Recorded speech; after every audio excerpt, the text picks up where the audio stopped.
are the best? Okay. This is no longer a question anymore, as a lot of us already know the answers to. Masks are very effective in preventing spread of COVID, both in the hospital setting as well as in the community. And there are plenty of examples of how masks prevented people from catching it, from people who knew they have COVID and people who didn't know they had COVID. So, yes, it is certainly effective. And what's the second question? Which masks are the best? And I understand that you brought a couple props with you today. Yeah, so there are a couple of different kinds of masks. One that is actually meant for medical people who are taking care of COVID patients, which are a lot more effective, obviously. The N95 masks that are hard to come by, and they are the most effective masks, and we use that in the hospitals. And then there are some surgical masks that are a little bit thicker than the regular cloth mask, and we also use that in the hospital. And we don't want the medical people to run out of those, so we don't strongly encourage the general public to be using kind of have to conserve them. Exactly, and if there is plenty of supply, certainly that can be used by the general public as well. And then you have cloth masks and a little thinner mask. So this is kind of one of the surgical masks that we use at the hospital. And then you have all these cloth masks I see that you probably wear. So what are the most effective masks? It doesn't actually matter what kind of cloth mask it is. It's the number of layers in it that actually matters. So if you have at least 3 layers, they're better masks than other masks to protect you. So you have to also remember that it is also used to protect others from COVID if you have and if you didn't know about it, so that it kind of keeps all your respiratory secretions, droplets inside. Then there is some question about the neck gaiters people wear.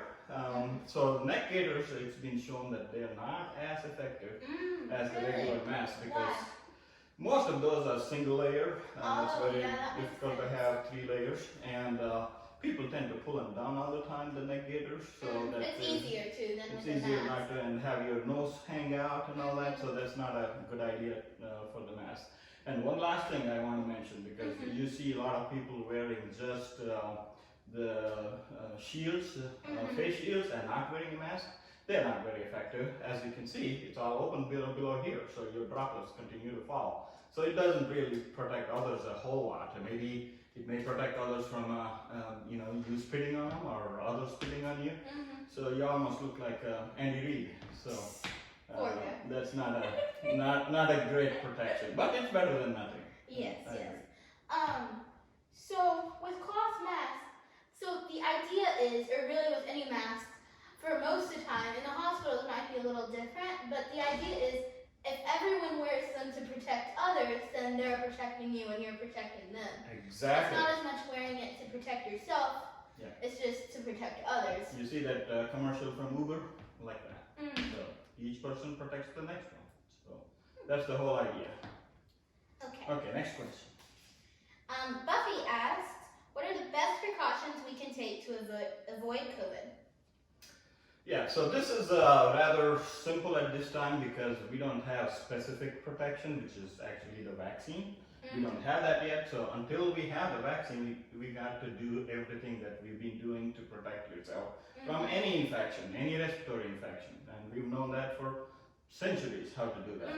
So number one, obviously, this is mostly spread by the secretions from the things, like when you're talking like this. Fancy words. Yeah, so when you're talking like this, there's a lot of small droplets that come out of your mouth. So that's where the COVID virus sits on that. And that's when I'm talking like this, I'm less than 6 feet away. So if I have COVID now, there could be lots of droplets coming out, and you're breathing, so you're going to breathe in. So the longer you sit like this, and the more we talk, there is a higher potential for me to spread it to you. Well, you're stuck. You're living but in any other occasions, that's how it spreads. So how do we prevent that? That's where when you go out, you want to keep your distance as much as possible. The 6 feet is not written in stone. That's just one measure to tell you that's quite likely less of a chance that you would get it. So the further away you are, the better. And then wearing a mask prevents that from spreading. So wearing a mask, keeping your distance, those are the 2 most important things. And the third thing is hand hygiene, keeping your hands clean, because many times we touch these things where there could be wires from secretions, and then you can touch your nose, your mouth, and there is some potential to spread that way. It is not the highest. Highest is still breathing in from your droplets. So trying to avoid crowds. So you don't want to be in a huge crowds and gatherings. That's where most of these secretions happen. So that's the best way. Secretions. Aren't those a sea animal? No, that's different. Okay. All right, so let's keep moving. Okay. Lisa B asks, as and when we get back to normal, what's the best way to stay healthy? I think that's kind of the same as the last question, somewhat. Yeah, somewhat. So it kind of goes to a bigger picture of how do we keep ourselves healthy. There are some things that we learned during this pandemic and quarantine, which is more exercise, outdoor exercise. So you can't really go into all those indoor places to work out and all that and be together and playing. So we are sending people out. So outside exercise, especially for you kids, go out and play. That's most important. So you're answering just how to stay healthy. Stay healthy. Exercise is good, and we are also learning how to keep ourselves. I mean, it's been demonstrated now in Australia and southern part of the world. People are doing more and more of this, being careful, not being in crowds, wearing masks and all that. So that is helping in preventing a lot of other infections too. So the flu is less common last season in Australia, in southern hemisphere, mainly because people are doing this. Yeah. And it's also been shown in India that TB is spreading a lot less now than before, because people are being careful and where they spit and how close they are and wearing masks. So there are a few things that we learned in this quarantine. I think we need to continue that. And we also, need to be healthier. There are some bad habits that we learned during the quarantine and that we need to get over. Things like, eating a lot because we are kind of stuck at home. And we all do that. So I think diet is also an important thing. So I just happened to think about masks. If you're wearing a mask as well, does a face shield really do anything? I mean, I know it protects your eyes, but if everyone's wearing a mask, then it doesn't do much else, does it? Yeah, no. Face shield for general public, for usual contact, it really doesn't help a whole lot. But in the hospitals we do, because we do deal with direct COVID patients. And patients can't wear masks all the time if you're treating them. Exactly. So they're preventing the infection to the eyes is important, so we wear it. But out in the general public doesn't help a whole lot. Okay. Peggy asks, will the virus change each year like influenza does? And also, is quarantine 10 days or 14 days? So the first question. Okay. So the first question, is the coronavirus or the COVID virus going to change like the flu every year? We don't know that yet, unfortunately. I wish we did. As far as the experts are considered, they don't think it's going to change as much as the flu does every year. But time will tell if there is some change in the antigen on the envelope. Which is? The virus Break has it down, please. Yeah, so it's not necessarily for kids, but anyway, there is a protein coating on the virus that has some spike, which has an antigen.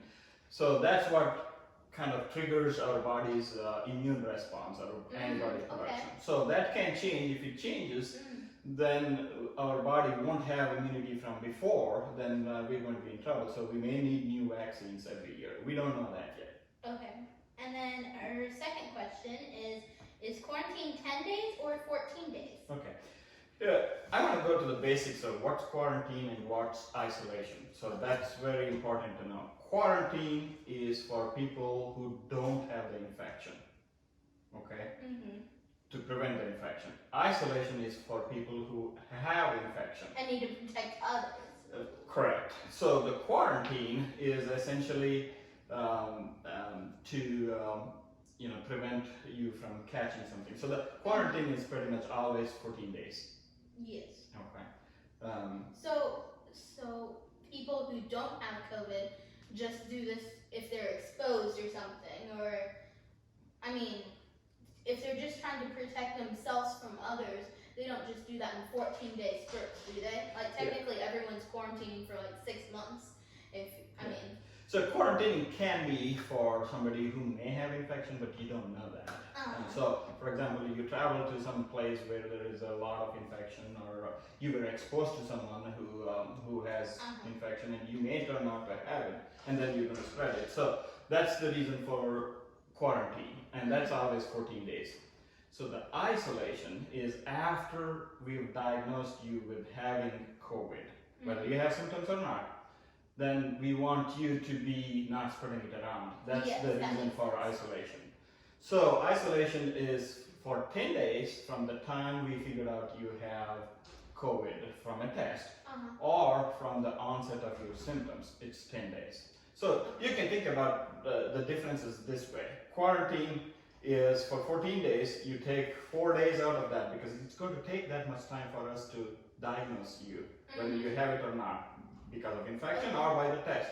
Takes about 4 days, and then another 10 days. So you can think about that. So 10 days after you have had a positive test or an infection from having cough, something like that. So what's it called for all the people now who don't have it and haven't been exposed, as far as I know, but are just trying to stay safe anyway? Is that specifically quarantine, or is that just staying at home? So that's quarantine for people who are, potentially exposed, and they want to stay home so that they don't spread it because they could be asymptomatic. So so if they haven't been exposed, it's not really in any of those words. It's just being at home because you want to stay safe anyway. Yeah, I mean there's no time limit for that. If you want to stay home and so that is for a long time. Like your grandma, grandpa. So they've been pretty much in quarantine since March. So Okay, so Brad asks, what is the expected impact of flu season on the pandemic? Okay, we can look at it two different ways. The flu season we expect to be less serious this year compared to the previous year. It may change, but mainly because people are being a lot more as I talked about. I think it's going to be a little bit milder flu season, hopefully. But how is that going to affect the COVID? Because we do expect COVID to get worse in the winter because people are not going to be able to go out. They're going to still come. And Christmas will probably be right. All these gatherings, people are going to get inside, and it's going to be indoor. So the COVID is going to be unfortunately worse. So with COVID and flu both being together, so it could get worse. Now there is also a potential that people who have flu, because they had flu and they got ill and they got a pneumonia or something like that, so their respiratory system is not going to be as good. They might be a little bit more likely to get sicker if they catch COVID too. So we don't know a whole lot. A lot of this is speculation, but that's our concern. Okay. Amy asks, I've heard that too much antibacterial hand sanitizer weakens your immune system. Is that true? I don't think so. Number one, can people really be using too much of antibacterial hand sanitizers? I guess I do know of somebody who does that, but is there a lot of side effects from that? No, I think depending on what kind you're using, it can dry out your hand, but I don't think it's going to affect your immune system. But maybe the reason she's asking that question is because there is a thought that being exposed to a lot of bacteria in our environment is good for our body. So we, touching that and then ingesting some of these bacteria is going to colonize our gut and make us develop our immune system. That is a thought. So by being extremely careful and clean, you're not preparing your body for that. So that's the kind of line of thought those questions are coming from. But there's no science behind there that. There's no science to prove that being clean is bad for you. No. Yeah. So. Okay, so Donna asks, do you believe in viral load theory as opposed to strict exposure theory as a possible explanation for any math to work? Okay, so you didn't understand what she was asking. Alright, so this question comes up because now there is a group of scientists who are talking about studies Go ahead. That if you get a whole lot of virus by being exposed to somebody really coughing on you, for example. Yeah. That's going to make you sicker as compared to you got a little bit of virus through a thin mask that you had, then you don't get as sick. So, in other words, So more what's the virus you get, question? more sick.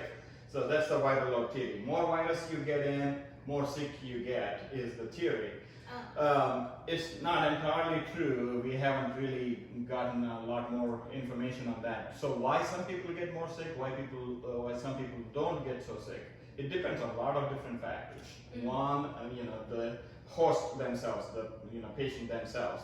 If their immune system is down because they're old or they have other comorbid conditions, they are more likely to get sick. And then there is also something genetic that we haven't yet figured out why. Some people have probably more receptors down in the lungs, so they get more lung infection rather than higher up in the throat. That only causes you to have some sore throat and maybe a headache and fever, but if it is a lot more lower down in the lungs, that's where you get in trouble. So her question is mostly about, does that explain different kinds of masks? Even wearing a thin mask like a cloth mask is helpful, is because it is reducing the number of virus that you're inhaling. That is partly true because it's not just because of the number, it's just because you're not getting probably any. Wearing the mask is still helpful. We do talk about wearing a mask being helpful in preventing it from spreading from you to the others, but it also protects you too. So it may not be perfect as a surgical mask, but it is still better than not having anything at all. So, to give you some numbers, maybe it's 60% effective or 70% effective. Better than 0. Exactly. So it's not entirely because of the load, but more research is being done on that. So Okay. it's a long answer. Yeah. That I still don't completely understand, but. I think Donna understood. Okay. Lisa asks, do you think students are at risk of academic setback due to a regular school year? And number 2, do you think universities will be open-minded about admissions for students affected by COVID affecting their curriculum? Yeah, the first question, studying from home, remote learning, is it as effective as studying from just as a person, school? you probably, So, there it's much not science really behind it, or an just- infectious disease answer. I can, yeah. but still, as a pediatrician, probably they'll tell you that kids learn a lot better in person. That's one of the main reasons why younger kids are more encouraged to be in school and learn directly in person rather than at home. Older kids, learn a little bit better remotely. But it's not really a whole lot of question. It is probably true that remote learning is not as good as in person. So it's a balancing act that the school districts are trying to do. Safety versus keeping kids educated. Yeah. So what's the second question again? And number 2, do you think universities will be open-minded about admissions for students affected by COVID affecting their curriculum? Yeah, this is, I think time will tell. Obviously, some students who have gotten ill from COVID may not have been able to, obviously learn as much because they were sick. Probably they will look at that during the admit criteria if that was, very well explained why. But one thing it kind of points to, in our community, there are some people who are a lot more adversely affected from this COVID than the others. The difference between the haves and have-nots. There have been people who are obviously, not able to do a lot of different things, learn as effectively as compared to going to the school, and there are a lot of kids who are dependent on school meals and things like that. So I think COVID has really affected some people a lot worse than the others. So hopefully universities will pay attention to that. Yeah. So. Okay. For the Adiga teens, so I'll answer first. What tips do you have for staying connected with friends and family? Why didn't you? Yeah, you can answer that. Do you want to be the one to ask questions? Sure. Switch. All right. So what do you do? Yeah. So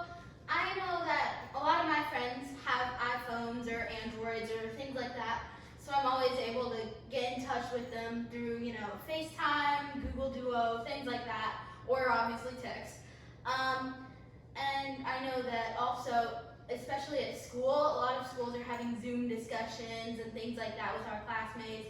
Sanjay, how do you keep in touch with your friends? I do Zoom meetings, FaceTime, stuff like that. Yeah, so. And then you text all the time. Okay. You may want to also talk about family. How do you meet grandma and grandpa these days? True. So my brother and I, we're lucky because our house is in the same neighborhood as our grandparents.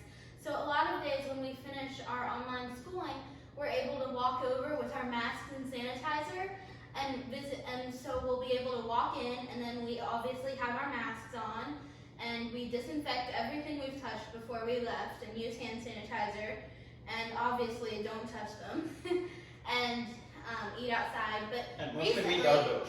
yes, but recently we had a couple weeks ago, my brother and I decided to be crazy, and we quarantined actually in our basement, just the two of us, because you know they go to work and everything. We quarantined for 2 weeks, and then we went over to our grandma's for 8 days, and you know did tie-dye, ate potatoes, things like that. So that, I mean, So you were able to be with them. so we were because you able to in do with them quarantine. normally because we quarantined for 14 days. So yeah. That's good. So there's another question from her. What activities and hobbies have you started since the pandemic? I mean, You've learned some more cooking, yeah, I've done some and you've been baking painting. and cooking, and I did some painting, and I've gotten into kind of interior design a little bit. I think a lot of people have, like redecorating my room, things like that. Sanjay, what new activities have you gotten into? He's gotten better in more video games and more video games. Just All right. nods, yes. Okay, so last question from Midori. Do you have a favorite mask? Yes. So these are mine. So I've found that a lot of times, Etsy, not all the time, but a lot of times, I feel that sometimes small businesses making masks put a lot more care and effort into it as big businesses who just like have them in machines and just kind of make them to make money. I think these people sometimes take more pride in their work. So I have this great like Etsy headband and face mask combo, which I also love because the headband has buttons. And then also you can always just get at the store just like cloth face masks. I mean, I kind of look for like if there's a wire in it, and I mean, as you said, as thick and good. And that it matches your dress? Yes, that's more important. This matches the shirt I have. And then, although you also can never go wrong with just plain mask, because it doesn't really have to match. It's like a fashion statement of its own. Okay. All right, so we'll do this again in a week or two again, and feel free to keep sending us questions. Maybe next time there won't be a couple fighting poodles. Yes. And that's all for coffee and COVID, or otherwise known as Blu-ray disc. Yeah. Of course. And a lot of schools are currently having,